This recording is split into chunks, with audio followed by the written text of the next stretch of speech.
آپ سب کو معلوم ہے کن وجوہات کی بنیاد پہ ٹارگٹ کیا جا رہا ہے، اور یہ ایک نئی شروعات ہے، ایک نئی شرارت ہے عدلیہ میں ایک ایسی آواز کو خاموش کرنے کی جو حق اور سچ کی روایت کو قائم رکھے ہوئے ہے۔ اور میں پھر کہوں گا کہ ریاست اس بات کی قطعی طور پہ اجازت نہیں دی جائے گی اور قانون اپنی پوری قوت کے ساتھ حرکت میں آئے گا۔ چیف جسٹس کے خلاف فتوے پر قانون حرکت میں آئے گا، ریاست قطعی کے فتوے برداشت نہیں کرے گی۔ حکومت کا سوشل میڈیا پر اکسانے والی پوسٹوں پر سخت ایکشن کا اعلان۔ خواجہ آصف بولے، وضاحت کے باوجود جھوٹا پروپیگنڈا کیا جا رہا ہے، چیف جسٹس کو دھمکی بغاوت ہے، خون خرابے کی سازش ہو رہی ہے، نئی شرارت عدلیہ کو خاموش کرنے کے لیے ہے۔ احسن اقبال نے کہا، سزا و جزا کا اختیار صرف عدلیہ کے پاس ہے، کسی جتھے یا گروہ کو حق حاصل نہیں۔ جید علماء رہنمائی کے لیے آگے آئیں۔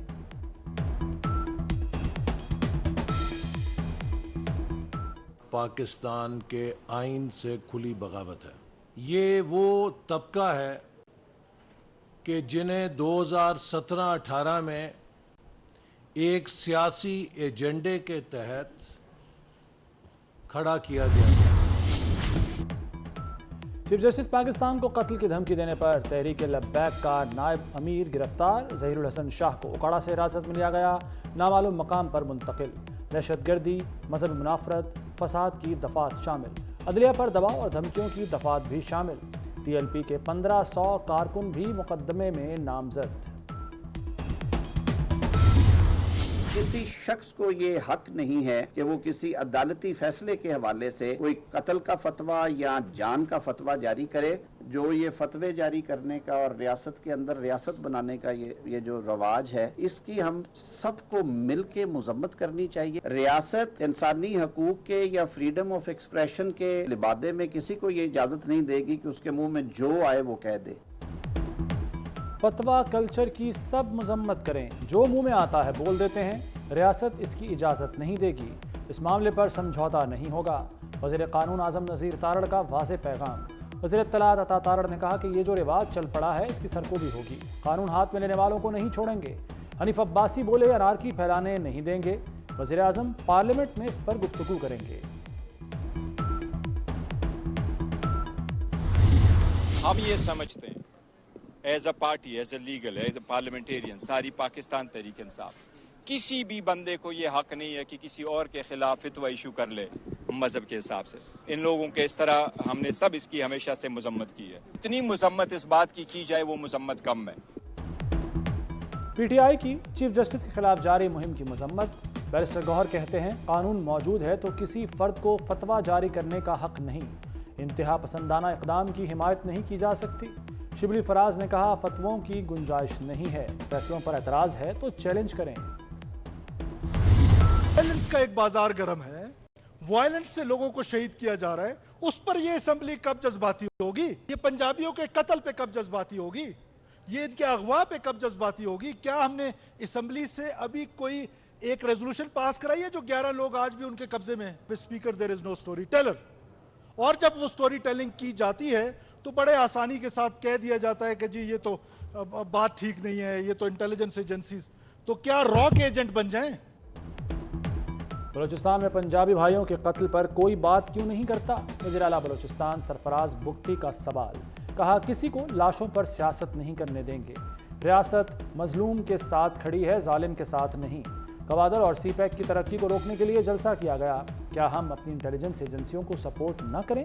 کیا ہم را کے ایجنٹ بن جائیں؟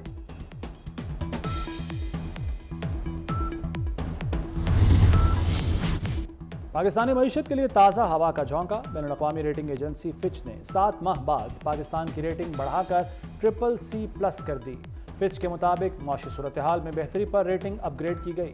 IMF معاہدے سے معاشی صورتحال میں بہتری آئی۔ پاکستان میں زر مبادلہ کے ذخائر میں اضافے کا امکان ہے۔ فچ کی بجٹ میں کیے اقدامات کی بھی تعریف۔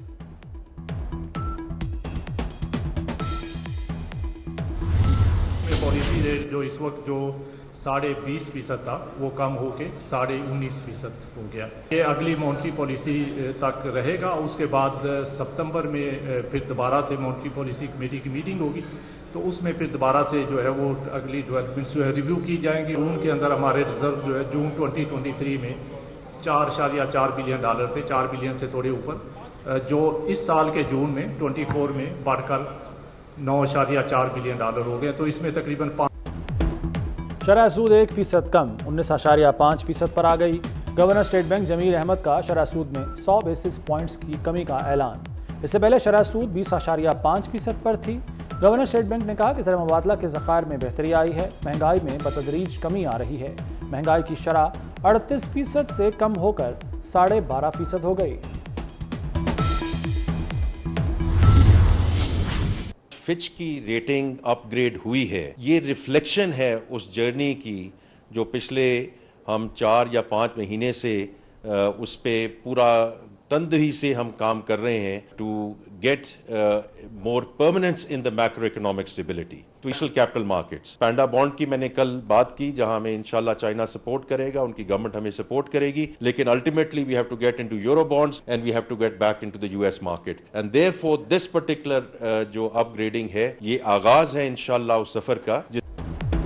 وزیر خزانہ محمد اورنگزیب نے شرح سود میں مزید کمی کا عندیہ دے دیا. کہتے ہیں پالیسی ریٹ مزید نیچے آتا دیکھیں گے, ہم یورو بانڈز اور امریکی مارکیٹ کی طرف بھی جائیں گے. فچ ریٹنگ ہماری کاوشوں کا نتیجہ ہے. عالمی اداروں کا پاکستان پر اعتماد بڑھ رہا ہے. پرائیویٹ سیکٹر کی گروتھ ہوگی.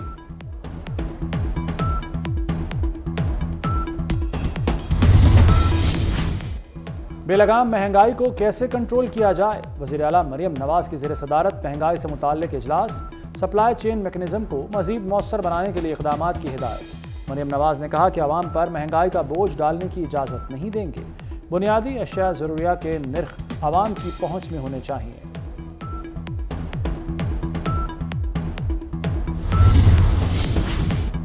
وزیر داخلہ محسن نقوی سے چینی قونصل جنرل زاؤ شیرین کی ملاقات.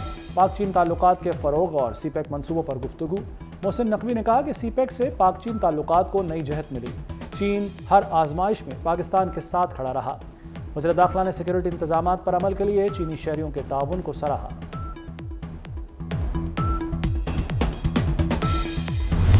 ہمارا سیدھا مطالبہ ہے کہ یہ ساری مراحل ختم ہونی چاہیے. بجلی کی قیمت کم ہونی چاہیے. آئی پی پیز میں ایک آئی پی پی کا فارنزک آڈٹ ہو اور پھر اس کے بعد جو معاہدے ختم ہو چکے ہیں وہ بند کیے. تنخواہ دار طبقے کے اوپر آپ سارا بوجھ لاد دیتے ہیں اور جس نے پہلے اتنا انکم ٹیکس دیا ہے اس کا سلیب مزید سخت کر دیا اور اس کے نتیجے میں پروفیشنل لوگ پریشان ہیں. تو جب آپ کی طرف سے یہ جیسچر نہیں ہوتا اور آپ کی عیاشیاں ختم نہیں ہوتی تو یہ بوجھ قوم کیوں اٹھائے؟ جماعت اسلامی کا راولپنڈی میں دھرنے کا چوتھا روز. امیر جماعت اسلامی حافظ نعیم الرحمان کا کہنا ہے کہ ماضی میں آئی پی پیز سے ناجائز معاہدے کیے گئے. ناجائز معاہدوں کے پیسے عوام کیوں دیں؟ حکومت عوام سے جھوٹ بولنے سے باز آئے, ہمارے راستے نہ روکے. ہم ہر صورت پرامن رہنا چاہتے ہیں. بجلی کی قیمت کم, مراعات ختم ہونی چاہیے.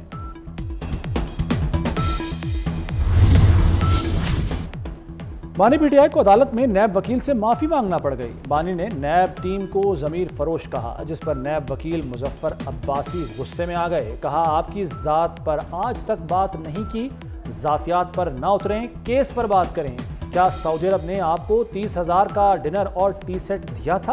آپ مجھے راولپنڈی راجہ بازار سے 30,000 میں ڈنر اور ٹی سیٹ خرید کر دکھائیں.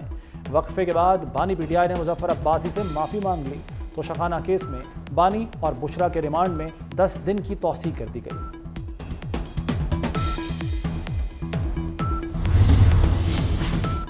سپریم کورٹ کے حکم پر عمل درآمد کا دوسرا مرحلہ. الیکشن کمیشن نے پنجاب اسمبلی کے 29, کے پی اسمبلی کے 58 ارکان کو پی ٹی آئی کا رکن تسلیم کر لیا. الیکشن کمیشن نے پنجاب سے پی ٹی آئی کے 29 ارکان اسمبلی کا نوٹیفیکیشن جاری کر دیا. خیبر پختونخوا سے 58 ارکان صوبائی اسمبلی کا نوٹیفیکیشن بھی جاری. سندھ اسمبلی کے 6 ارکان کو پی ٹی آئی کا رکن تسلیم کر لیا گیا.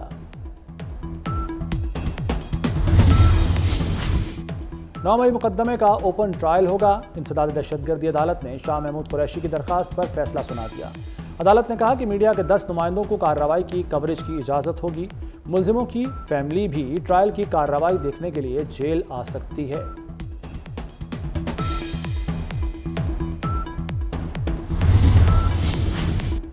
امن و امان کی صورتحال خراب ہے، آپریشن کے سوا کوئی آپشن ہے تو بتائیں۔ علی امین حالات ٹھیک نہیں کر سکتے تو استعفیٰ دے دیں، گورنر خیبر پختونخوا فیصل کریم کنڈی کا مطالبہ۔ کہا عزم استحکام سے متفق نہ تھے تو واک آؤٹ کرتے۔ وزیر اعلیٰ نے اپیکس کمیٹی میں اختلاف نہیں کیا، علی امین سندھ آئیں، ان کا ذہنی علاج مفت کراؤں گا۔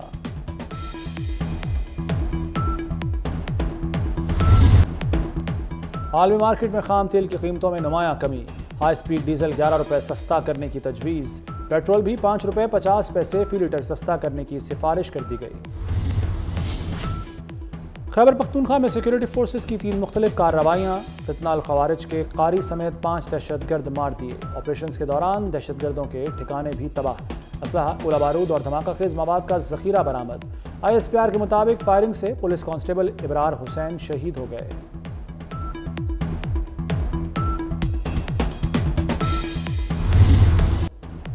صحافی ارشد شریف قتل کیس از خود نوٹس پر سماعت، سپریم کورٹ نے لارجر بینچ کی تشکیل کے لیے معاملہ 3 رکنی کمیٹی کو بھیج دیا۔ جسٹس منصور علی شاہ نے ریمارکس دیے کہ اس پہلے 5 رکنی لارجر بینچ سن رہا تھا، غلطی سے 3 رکنی بینچ کے سامنے مقرر ہو گیا، معاملہ اہم ہے، بینچ دوبارہ تشکیل دیا جائے گا، کیس کی سماعت غیر معینہ مدت کے لیے ملتوی۔ Constitution of the Islamic Republic of Pakistan and the law in accordance with the Constitution of the Islamic Republic of Pakistan and the law. Supreme court میں ایڈ ہاک ججز کی تعیناتی، جسٹس سردار طارق مسعود اور جسٹس مظہر عالم میاں نے ایڈ ہاک جج کا حلف اٹھا لیا۔ چیف جسٹس قاضی فائز عیسیٰ نے حلف لیا، دونوں ایڈ ہاک ججز نے حلف لیتے ہی کام شروع کر دیا۔ 2 رکنی بینچ 4 روز میں 38 مقدمات کی سماعت کرے گا۔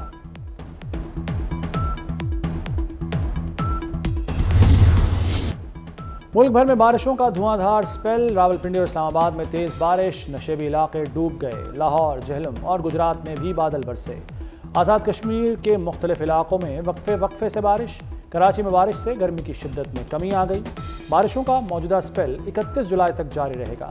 پہاڑی علاقوں میں لینڈ سلائیڈنگ اور ندی نالوں میں طغیانی کا خدشہ۔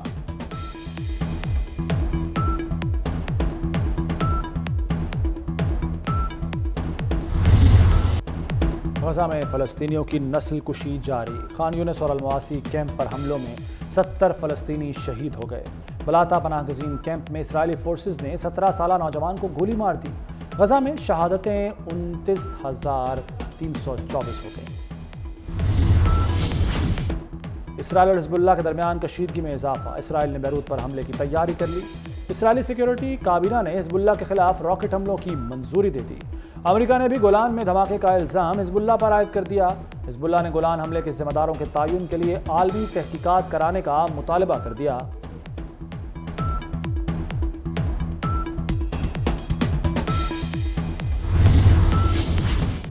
خالصتان ریفرنڈم رکوانے کی بھارتی کوشش ناکام، کینیڈا کے شہر کیلگری میں سکھ فار جسٹس کے زیر اہتمام خالصتان کے قیام کا ریفرنڈم، ووٹنگ کا عمل مکمل ہو گیا، گنتی جاری۔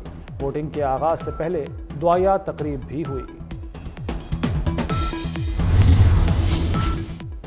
بنگلہ دیش میں امن و امان کی صورتحال ایک بار پھر خراب، طلباء نے گرفتار رہنماؤں کی رہائی کا مطالبہ کر دیا، مطالبہ منظور نہ ہونے کی صورت میں دوبارہ احتجاج شروع کرنے کا اعلان۔ بنگلہ دیش میں اب بھی کرفیو نافذ ہے، مظاہروں کے دوران اب تک 200 افراد ہلاک ہو چکے، 2000 سے زائد گرفتار ہیں۔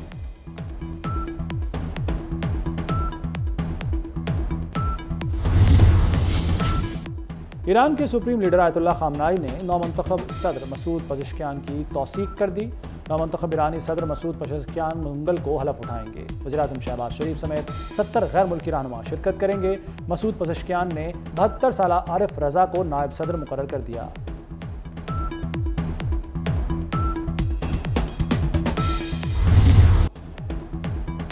پیرس میں اولمپکس مقابلے جاری، جاپان نے پوائنٹس ٹیبل پر آسٹریلیا کو پچھاڑ دیا۔ جاپان 4 گولڈ، 2 سلور اور 1 برونز میڈل لے کر سر فہرست۔ آسٹریلیا کے 4 گولڈ اور 2 سلور میڈلز، 6 مجموعی میڈلز کے ساتھ دوسری پوزیشن۔